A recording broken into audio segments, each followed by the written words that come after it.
Thank you for joining me. This is the Childcare Business Coach podcast, and my name is Evelyn Knight. So today I have an interview for you with the founder and CEO of Kangarootime childcare software, and I do the introductions later on in the interview, so I'm not going to do them twice. But I just wanted to point out a couple things for you guys. One of the things I really want you guys to take away and notice from this episode is Scott's story.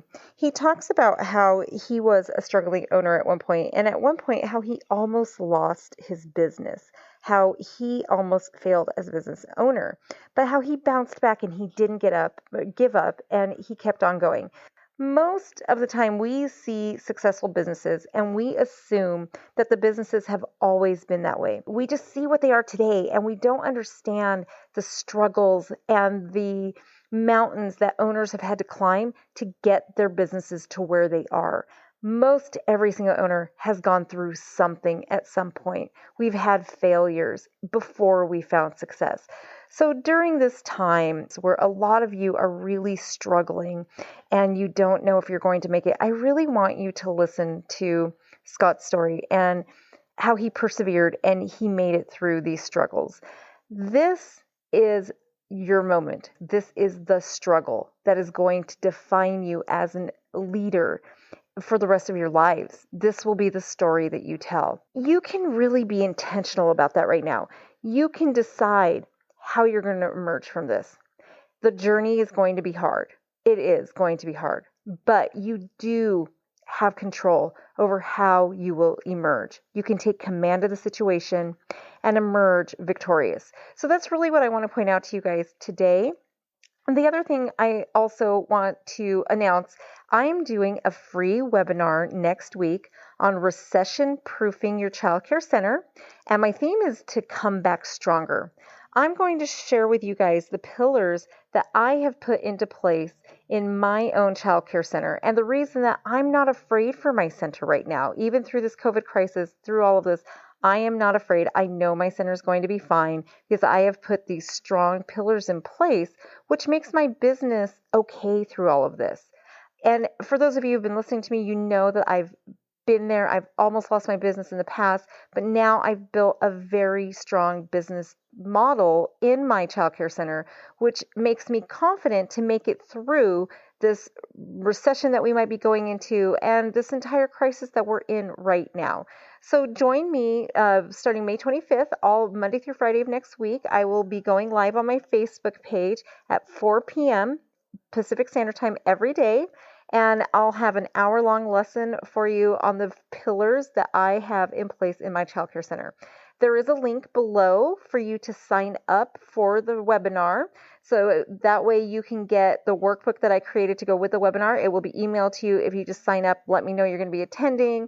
You'll get reminders about it and just different information that I've put together. You will be able to watch the recordings, but I'm only leaving it up for about 2 weeks. This is normally a webinar that I sell spots to, but I do want to just help right now and provide something. So I will be providing it for free. So I will actually be doing it live next week. I'll keep it up for a week after that, just so that it gives people time to watch the recordings who aren't available at the specific time that I'm open. But after that, it is coming down. So I hope you guys can join me for that. But I will not take any more of your time. Oh, one more thing, you guys. I just wanted to apologize to you for having such a long gap between podcast episodes. I actually got really, really sick. I had influenza, and it took me a couple weeks to recover. So that is the reason for the long gap in episodes. And I, try really hard to make sure that I have an episode out to you guys every week. And as long as I'm available, I will continue to do that for you. So I'm so glad to be back and providing this content for you. So enjoy the episode, and I hope to see you next week in my webinar. Welcome, and thank you for joining the Child Care Business Coach podcast. My name is Evelyn Knight. Today, I'm joined by Scott Wayman, the founder and CEO of Kangarootime. So, Scott, can you tell my audience a little bit about Kangarootime? Absolutely. So, Kangarootime is a software platform, and we like to think of ourselves as the first all-in-one platform. So, if you think about the software platform that you use to do all your billing, your human capital management, we call that the childcare management system. We also have a classroom automation platform, and we have a parent engagement platform. So most of our customers come to us using a platform like ProCare and or something like Hi Mama or Tadpoles, and they consolidate down to one platform.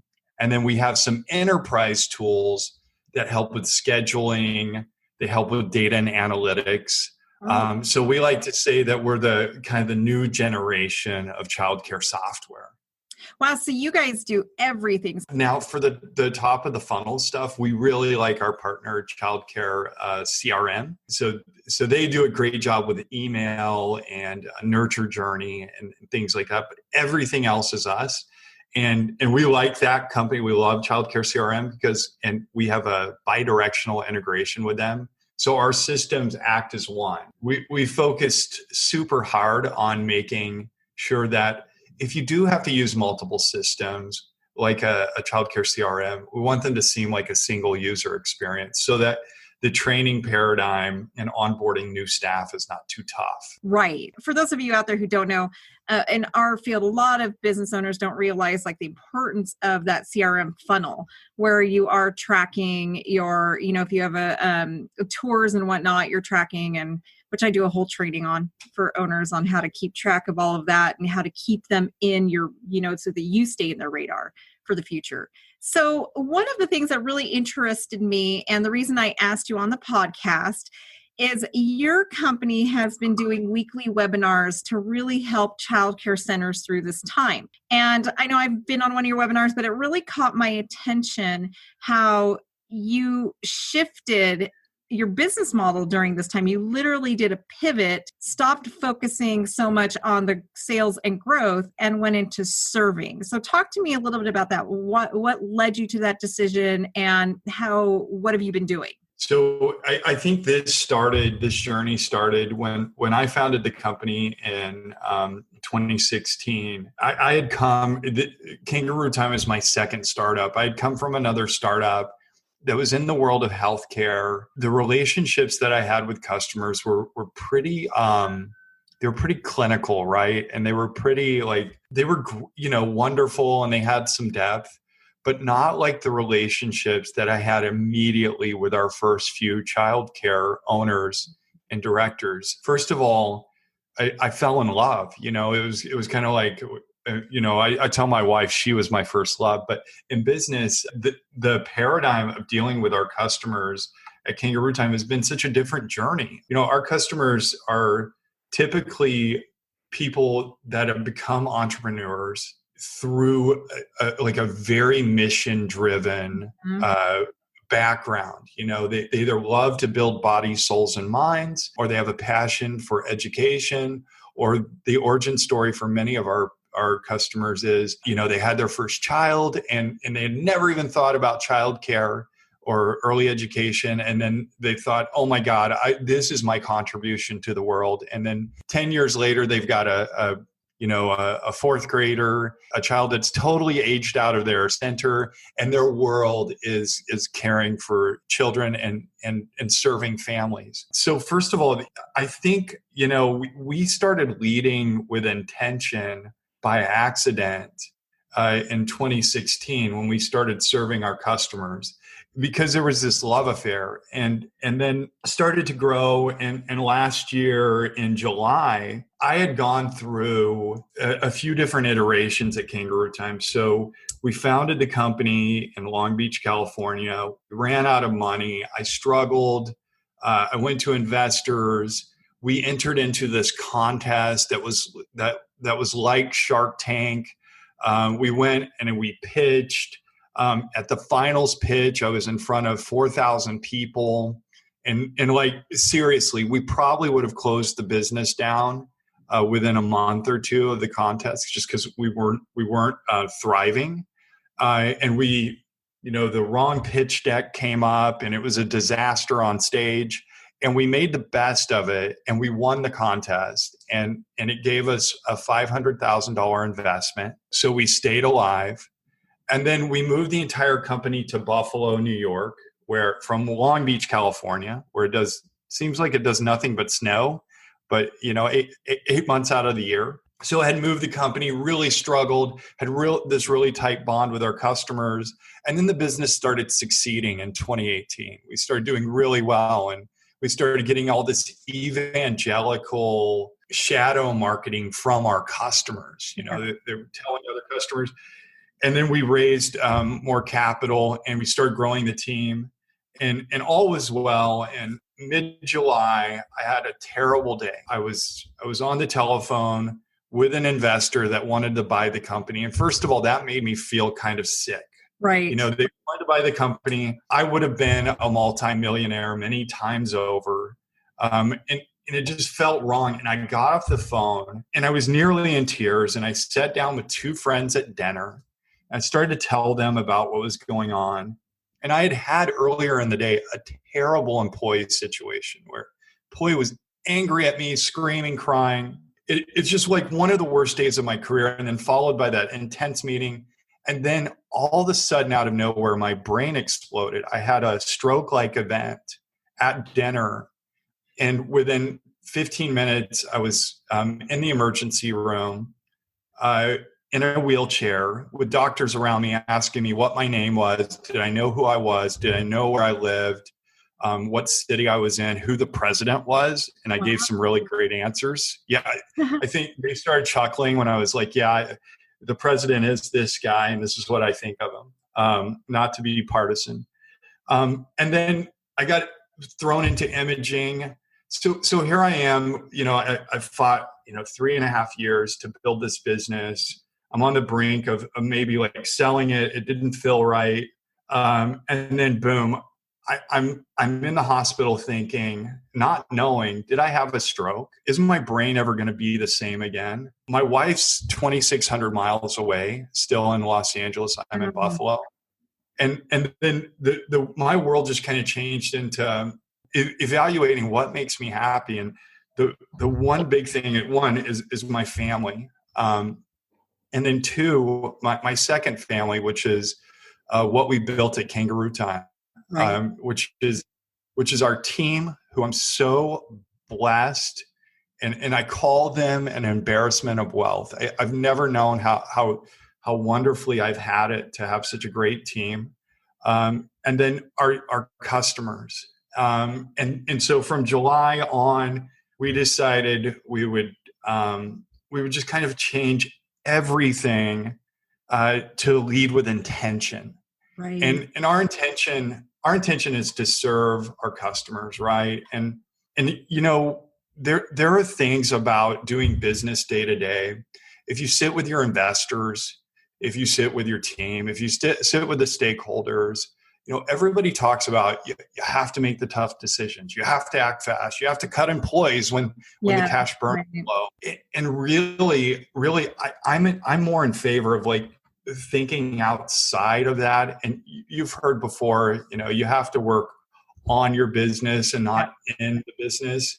I think you have to think about your intention, why you're in business, before you get caught up in the minutia of operating the business. Absolutely, right. It all works out. But long answer to your question, once COVID-19 went down, I think we had kind of our first signature moment to kind of prove out that this company is not about monetizing right now. This company is not about, killing it with growth and growing in March of 2020. This company now is about our intention, which is now, helping advocate for our owners who are going through one of the most tumultuous times in the industry. And not just our owners, people that aren't our customers, people that are in the industry that will hopefully have sustenance and get as much content from companies like us that are focused on trying to help. And not to say that we are, but we're trying and putting out as much content as possible. And I think that is what caught my attention. I study business, and my story is very similar to yours. In 2012, I actually was, I had a sudden onset of a neurological disease. and very, very similar. I was a business owner at the time, but we didn't know what was going on with my health. We didn't know. And I was barely functioning. I kind of had that same type of awakening moment. And it was through my center that I'm at right now recording this. And it's kind of interesting, what we go through in life. I don't know, everything just started falling apart around me. I was losing everything. As I was dealing with this neurological disease, before they knew what was wrong with me and got me stabilized, the center wasn't getting taken care of. So it was literally falling apart. And I had this moment where it was a literal moment where my mom and my husband and different people came to me and said, okay, it's time, and they had actually solicited sale, and I had somebody wanting to buy me out and everything. And at the same time, I know my family's home is on the line. All of this is on the line. When it came to making that decision, it was the same kind of a thing. My love for my business, my center. I joke a lot that it's like having another child, and I totally get when you say that your Kangarootime is your second love, because I feel the same way about my center. And the fact that I'm still here today and what I had to fight my way out of in order to be here. I really, as a business owner, what it's like. If you check out, everything just falls apart. And that's exactly it. It just created this huge cascading mountains of problems for me. It woke me up enough when I had to make that decision, when I had my family there saying, you can't do this. You can't deal with this disease that you have and be an owner. It kind of did that, I just kind of woke up and yeah, I can and I will. And I'll show you that I can and I will. And it was that illness that was my turning point. And it's kind of funny. I still have it. I'll have it till the day, I die. But I've just found ways to be successful. And I think because of it, instead of in spite of it, it really did help me to pivot and turn into a successful owner.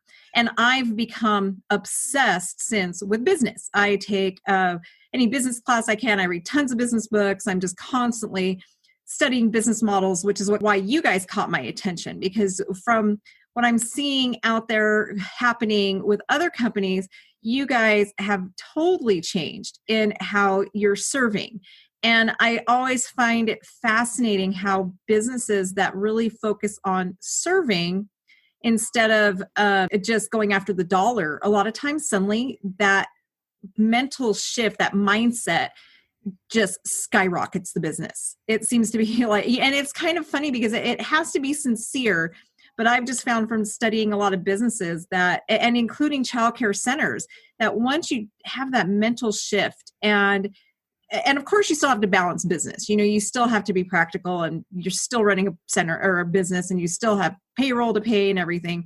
But that attitude of I'm just here to serve seems to just draw people in.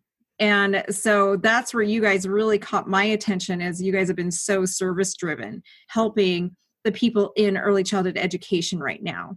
So tell me a little bit about how that's been going and how you feel like people are going to think of you when all this is over, and when they are looking at renewing their contracts, they're going to remember that you guys were there to serve. Do you have any cool stories or anything from centers that have reached out to you that you've been providing this information with? Any wins? Yeah, so we will over this quarter, we will nearly double the size of our install base, which we would have never expected when all this started to go in this direction. I was on our board meeting call on March 19th with our investors, and by the way, I had been sick. I had COVID, and by March 19th, I was about 2 weeks into symptoms. And on that call, it was so tiring. I had to turn off my camera because we were doing it on Zoom. I laid down on my bed with my microphone. And it was like a bad rap video, me laying there on my bed with the microphone. But I think one of the biggest, again, back to leading with intention. I think, we've stripped ourselves, or tried to strip ourselves from all that pressure. Venture funded companies, you go into every single board meeting, and the first thing everybody wants, first thing that I have to present on is growth. Right. And what is the growth? And I think that it's so easy. Again, having my brain explode in July, and by the way, I didn't really clarify that. I didn't have a stroke. I had a crazy, what they call a complicated migraine. And what I had heard in the restaurant, it sounded like somebody was giving it hell on a harpsichord or a piano in my ear, and I couldn't control my speech or anything. It was the craziest, and I'm so thankful to have that. But again, I think we just kind of went like completely stripped down into just being authentic. Going into those meetings and being able to say to your investors, like, we haven't grown because we haven't pushed really hard. Like we don't have the product right now to do that. But next quarter we will, or, and having the relationships with our investors to have grace and not have to shoehorn people into buying our software, or having to pay salespeople that apply ridiculous amounts of pressure, or pay services to like manipulate the top of the funnel and call your phones 100 times. Like, if you want Kangarootime, you will call us. If you have a need for us and you feel like we're authentic and would be a good partner, you'll call us. Like, there's a way to do it. But I do think that what we've seen, the last couple of quarters with doubling the size of the install base quarter over quarter, I think that's just kind of a testament to the whole, let's ignore the traditional playbook for growth. Yes. Let's ignore what the big blue chip venture funds say you have to be doing with spending on Google and on Capterra and all these big listservs, all these big modalities for growing your company. And let's just be authentic, because our audience, they are drawn to authenticity, right? Like, Right. I could see it in a different domain like healthcare, where if you do have a big, sexy, glossy brand, Right. that would really affect the top of the funnel. But I think what we've learned is, and I know this from our owners, those that are authentic and vulnerable with their customers, that goes so much further, because people are hungry for that, right? Like, Right. they want to know. When we're out with customers, I don't hold back anymore. There's this there's a prepackaged part of me that grew up in corporate America, Right. that for the long time was like, oh, I've got to look great, I've got to wear a tie, I've got to say the right things, and now I don't. I go to our customers and I overshare. I TMI them. I tell them what's going on with the software, almost too much, But I think people appreciate that openness and that authenticity. Right. Well, and I think the biggest point that I'm getting from what you're saying is that you build relationships. And that is huge in especially our world right now. And it's, again, something I train on for owners a lot, in that the importance of building these strong relationships. And I know, you've got the corporate preschool model and whatnot, but those relationships aren't there. When you're talking about the big companies, there is no relationship there. So I think a huge part of building that successful business that transcends what what you would normally define as successful is, like you're saying, that authenticity.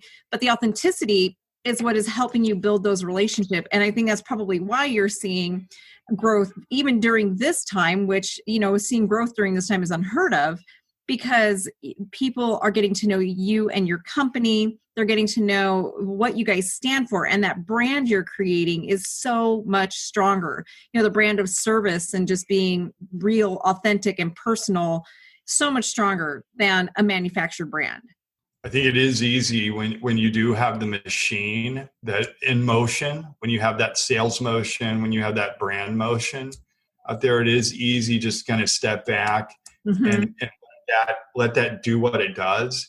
It's way less invasive than having to call an owner that you haven't spoken to in a couple of months that might be disappointed in something, but the value is so high, right? Like you said, it's all about that relationship and stepping outside of the machine and that's in motion, either on the sales side or on the brand side.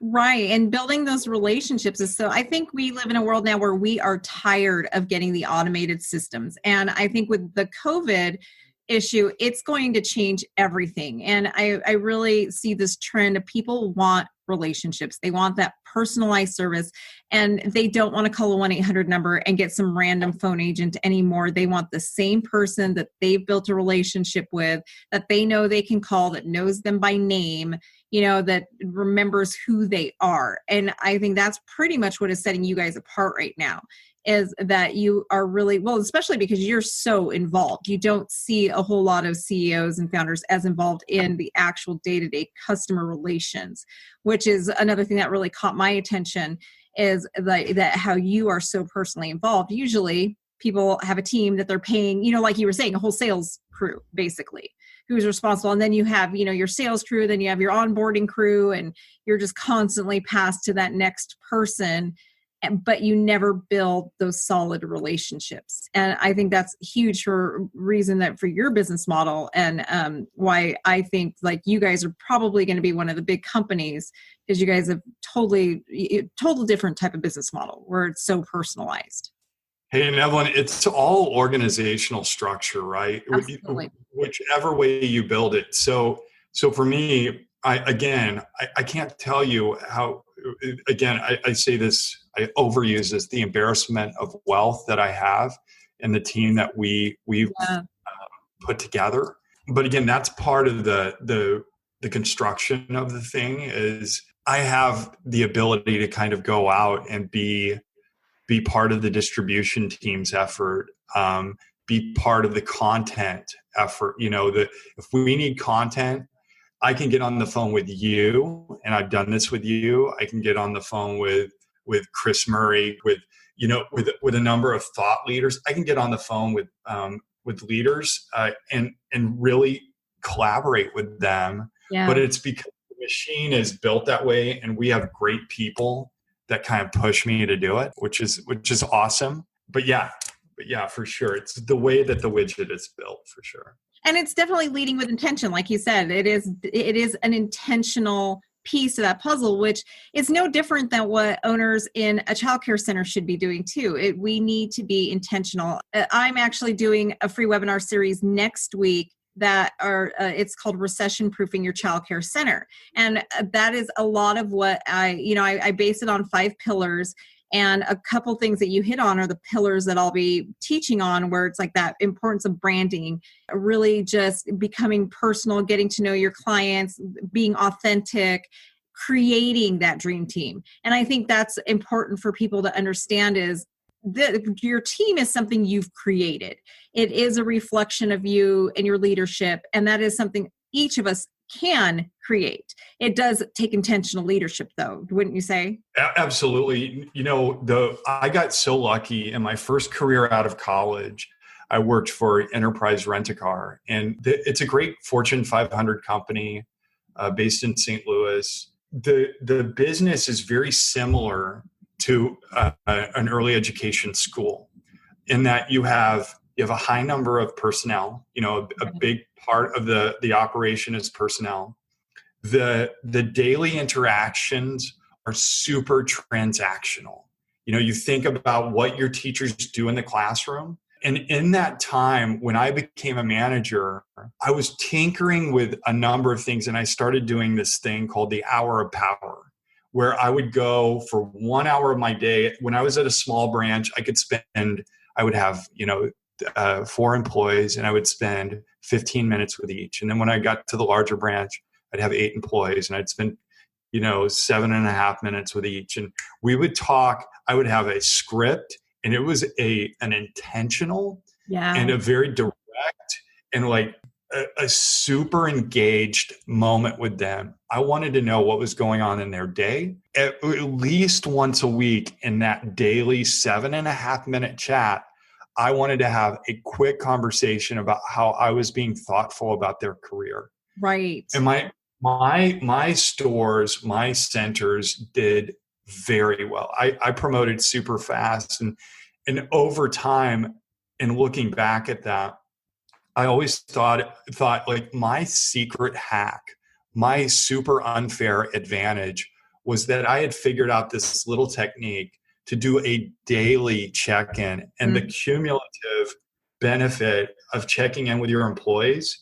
And really all that translates out to is being completely people centric over at scale, right? And doing that over a long period of time and investing in your people, knowing that Evelyn, that the boss is she cares about you, Right. and she's going to help you. I think engineering your organization around those check-ins and making them people centric is the secret hack that all of us need to learn. And if you're an owner, but if you're an owner that manages from afar and you empower people, I get it. I think that's a great way to scale and grow your business. But if you want to assure success and efficiency at every single level within the business, you have to invest in it. You have to check in. And it's more than a job. It's a mission. It's a ministry to have to do that.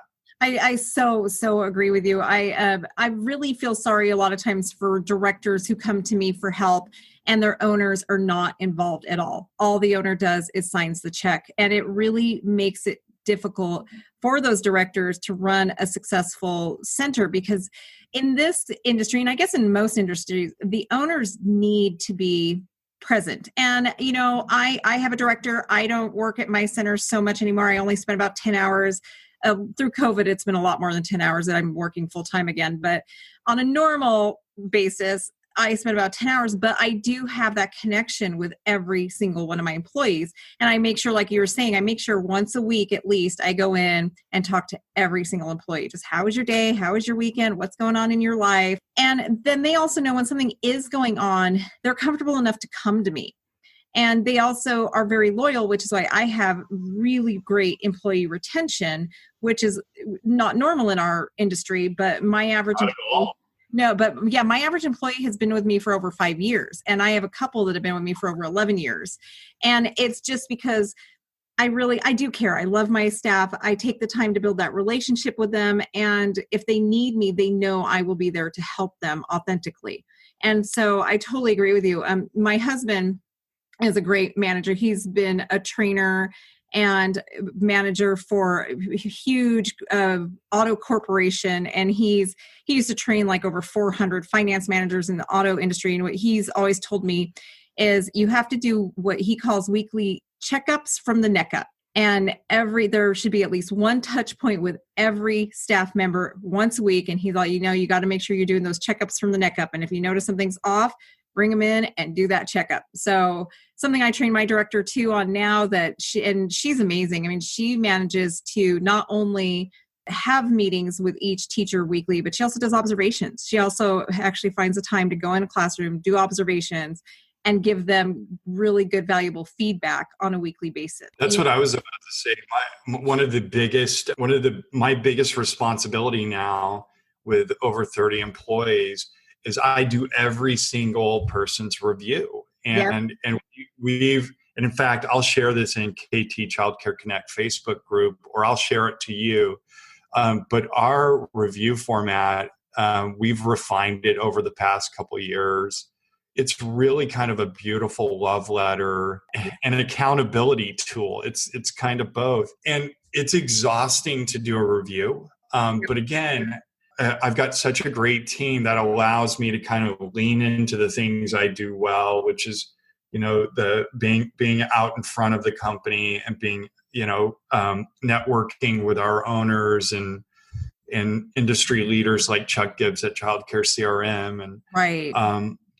But that review piece is so important. And now it's getting to where our employees are they kind of look forward to their reviews. Like, Right.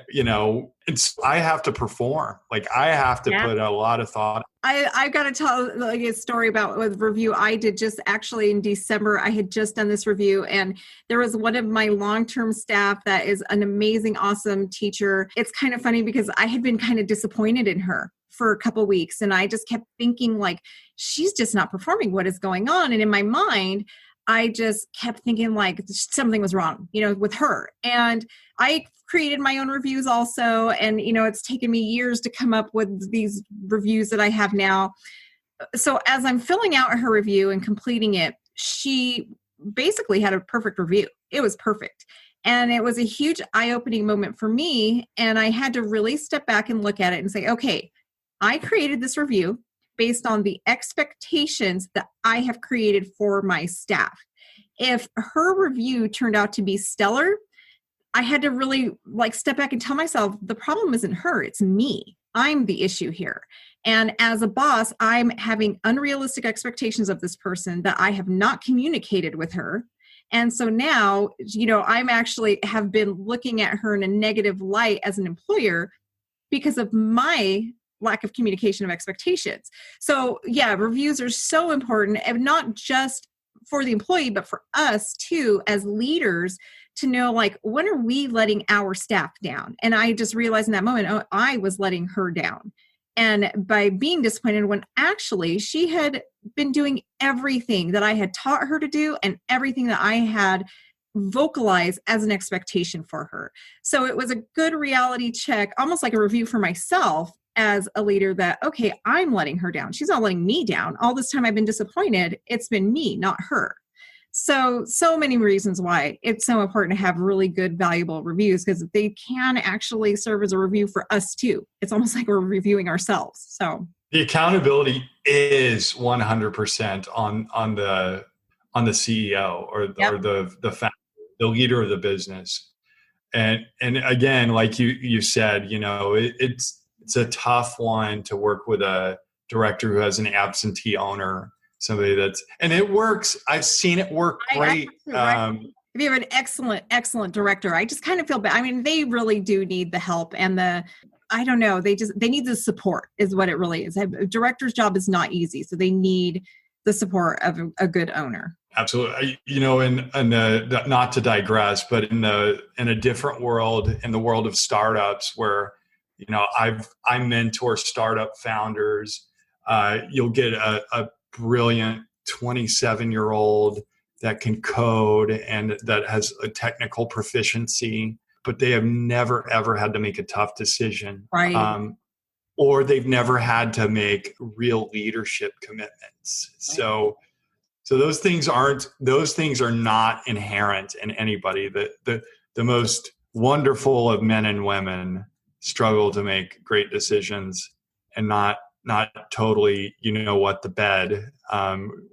For us, Evelyn, managing the lives and the paychecks and the viability of families, Right. Yes.